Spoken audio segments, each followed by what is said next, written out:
किछि भी पर्वपर्वाणी मानकरे आमर पिठापणा तो थय आउ एमिति कहबाकू गले से पिठापणा मध्यनु पोड़ पिठा हेउची अन्यतम। ताहले आम ओडिया मानक घरे तो अनेक प्रकार पोड़ पिठा होई थाए। ताहले आमे आज बनेबा पोड़ पिठा मानक भितर रजा क्षीर पोड़ पिठा।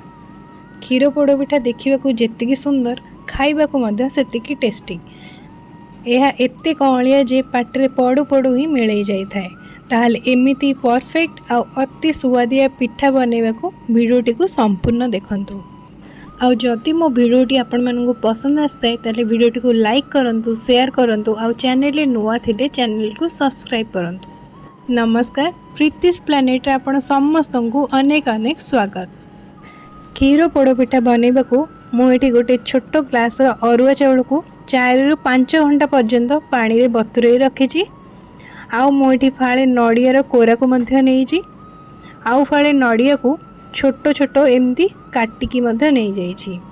आउ एठी गोटे छोट गिन्ना रे किछि मीठा पाई चीनी को मध्य नहीं जाइछि आउ किछि ड्राई फ्रूट्स मध्य। आउ एठी पिठारे बढ़िया फ्लेवर पाई गोटे तेजपत्र आउ 4 ରୁ 5टा गुजराती मंजी को मध्य नहीं जाइछि। आउ एठी ग्लास क्षीर मध्य नहीं जाइछि चाउल बाटला बेले गोटे बढ़िया आउ स्मूथ टेक्सचर आसीबा पाई। ताहेले एठी मु गोटे मिक्सिंग जार रे बतुरे रखुवा चाउल को दे देइछि आउ ता सह किछि नड़िया कोरा आउ एबे आमे टेस्ट को बैलेंस रखिया पाई अल्प किछि लूण मध्य देई दबा आउ भल बास्ना पाई रखितबा गुजराती मंजी को देई दबा आउ रखितबा क्षीर को मध्य एठी देई दबा। एबे आमे सबु जिनिस को भल भाबे चिकन करी बाटी आनिबा। एबे एठी देखंतु यार कंसिस्टेंसी ना बेसी मोटा ना बेसी पतला। तो एबे जिबा आमे नेक्स्ट स्टेप को। ताहले एबे आमे कड़े को गरम करी 2 ରୁ 3 चम्मच देई दबा एठी गुआ घियो। एथिरे पिठारे बढ़िया वासना आस्ताए।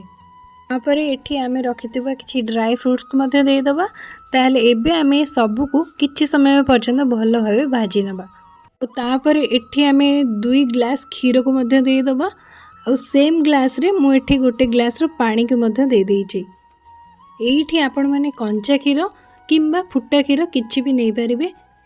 एबे आमे एथिरे रखितबा कट्टा नड़िया को देई दबा आउ गोटे तेजपत्र भल बास्ना पाई आउ एबे मीठा पाई रखितबा चीनी को मध्य देई दबा आउ एबे कोन करिबा ना याको भल भाबे गोळाई नबा आउ 3 ରୁ 4 मिनिट पर्यंत याको हाई फ्लेम रे फुटाई नबा। तो एठी देखंतु क्षीरटी आमर भल भाबे फुटी गलानी। तो एबे आमे ए तेजपत्र को काढी आनिबा। सी तो जहा फ्लेवर आसबा कथा आस जाइछि। तो एबे याको काढी दबा आउ एबे कोन करिवे ना आमे जे क्षीर आउ चाउल को बाटी के रखिथिले ताको गोटे हाथ रे अल्प अल्प ऐड करिवे आउ गोटे हाथ रे ताको मिक्स करिवे जेमिति वीडियो रे देखुछंदी बस सेही भली ही करिवे। एमिति हेले जंत्रणीटा स्मूथ होता है आउ किछि लम्स मध्य रहि न थाए। ताहले एई जगह रे फ्लेम को स्लो रखि ही करुथुबे। तो एई भली भाबे कंटिन्यूअसली याको मिक्स करबा बेले देखिबे जे जंत्रणीटा गाढ़ होई होई आछी। तो एइठी देखंतु जंत्रणीटा हमर पूरा स्मूथ अछि आउ एकदम परफेक्ट बनिछि। तो क्षीर पोड़ पिठा पई जंत्रणी को अत्यधिक गाढ़ा करिवेनी किंबा अत्यधिक पानी अंश मध्य रखिबेनी। तो एमिति टेक्सचर को रखिबे। आउ एइठी ए कड़े रे किछि घियो को लगे देइछि जहा द्वारा पिठाटी पोड़िला बेले कड़े रे तळ पटटी मध्य पोड़ी न थाए। आउ किछि कदली पत्र को मध्य नै जाइछि आउ याको कड़े रे तळ पटे एम्ति भाबे भल भाबे लगे देबे। कदली पत्र दबा द्वारा पिठारे बढ़िया फ्लेवर आसी थाए आउ तास पिठा अत्यधिक पोड़ी मध्य न थाए। आउ तास कदली पत्र ऊपर मु किछि घियो को मध्य लगे देइछि जहा द्वारा पिठारे बहुत बढ़िया साइन मध्य आस्ताए। आउ एबे रखितबा गरमा गरम जंतणी को नहीं कड़े रे देई दबा आउ ताको एम्ति अल्प घियो हाथ होई भल भाबे यार सरफेस टाको सेट कर दबा। एबे आउ किछि कदली पत्र को पिठा ऊपर देई भल भाबे कवर मध्य कर दबा। तो एइठी पिठा को पोड़ीबा को फ्लेम ऑन करी कड़े को घोड़ी रखी देइछि आउ एबे लो फ्लेम रे 40 ରୁ 45 मिनिट जाए पिठा को पोड़ीबा। तो पिठाटी एबे तळ पटु भल भाबे होई गला परे ऊपर पटटा टिके टाण लागिवो आउ या साइड रे भी गोल्डन ब्राउन कलर एई भली देखा जाउथुवो।